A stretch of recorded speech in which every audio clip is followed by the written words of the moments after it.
Hello. So I saw the muscle consultant today, and probably not the response I was after.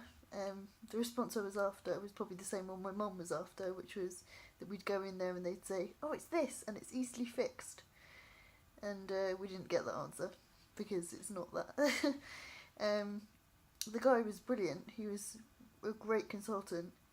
Um, he knew his stuff, you could tell, and was really kind of, clued into what it could potentially not be, but he didn't really know what it could be.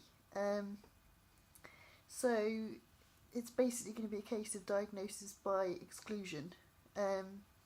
So the first things they're going to try and exclude is when I first kind of had these problems, and they tested me and stuff like a month or so ago when they did the tests. They did blood tests which would try and rule out things like sort of muscular diseases, so things like motor neurone and myasthenia gravis and things like that. So they have kind of almost ruled those out, but they just need to double, triple, quadruple check that it's not one of those things, that it's not a muscular disease, because normally they would come up in the blood test, but then they can do like an extra kind of electric current sort of something, I don't know, test, which apparently kind of really shows up these things. And then if I was in very early stages of one of those things, that would show up. So that was a bit of a shocker to hear, because I wasn't kind of expecting to hear the words motor neurone today. Never really ready to hear those words, even if it is a slight chance. I'm giggling about it now. I've not been giggling about it. I've kind of got past it now. It's taken me a little while today, but I've got past it to the point that I can actually talk about it clearly.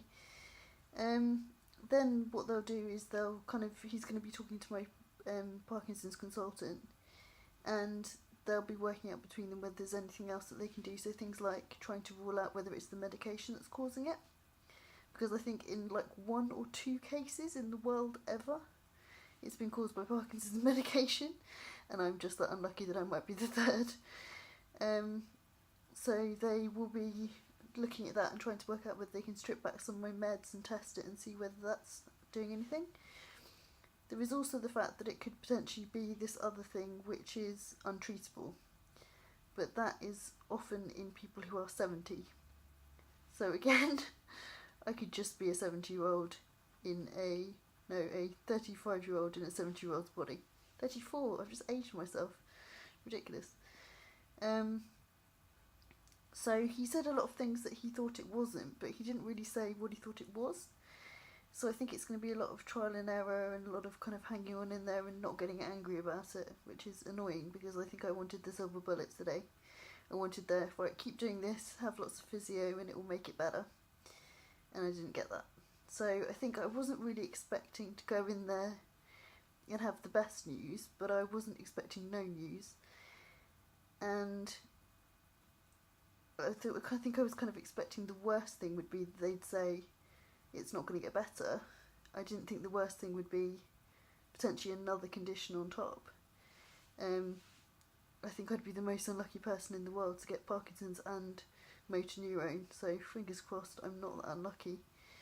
But yeah, I'm glad they're kind of checking and ruling those things out, because then we can all sleep a little bit better at night. I think my mum will sleep a lot better. It was quite funny actually, because when I came home I just spoke to my friend and guy that I work with, Nick, and he said to me it's a lot like Brexit, and he's true actually, it's right. It's a case of not much is happening, and there's no good news, there's no progress, but there's no bad progress. So we're calling it Nexit from now on. It is Nexit. There's no bad news, there's nothing bad come out of it yet, but there's no good come out of it yet. So as long as that continues, then that's okay. The other slightly comedy moment of today, because we like to see the comedy in things, was the fact that we didn't realise, and this is not really a laughing matter, but we didn't realise that the consultant was deaf because he didn't tell us. So I thought he was ignoring me, because obviously I'm speaking at my feet. He can't lip read me. So thank God my mum was there, because she was like translator for like between deaf consultant and math challenged person, and it was ridiculous. It would have, if Mum hadn't been there, I'd have thought he was the rudest man in the world, but he wasn't. He was brilliant.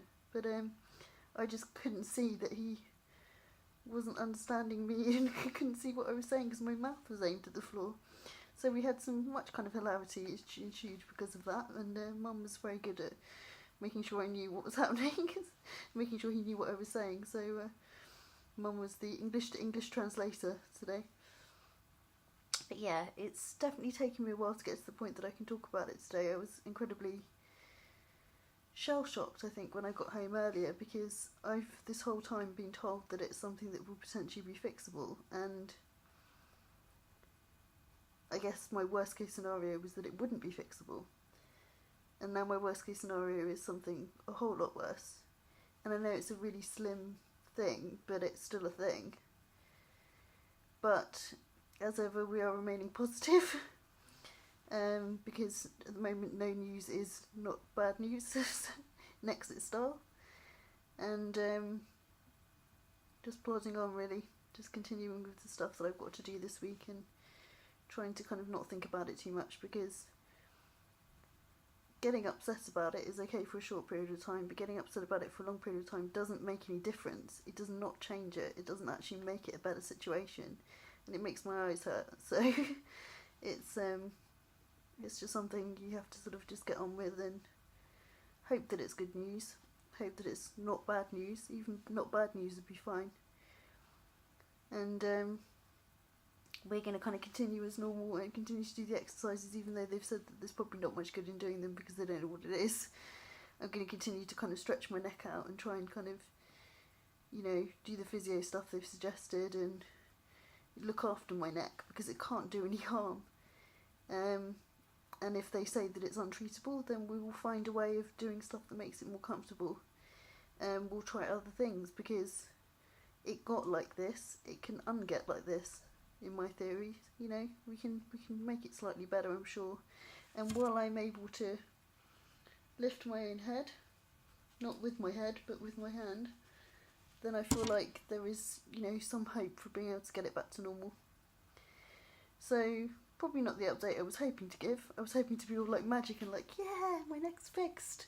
He just looked at me and the power of his mind fixed me. But it's okay. It'll be alright. We'll sort stuff out. And thank you to everyone who sent me really nice messages asking, wishing me luck with it and stuff. Who were probably hoping the same as me, that I'd be magically healed, Jesus style today. But sadly not. But it's Nexit. We're not any worse. That's the keeper, that word.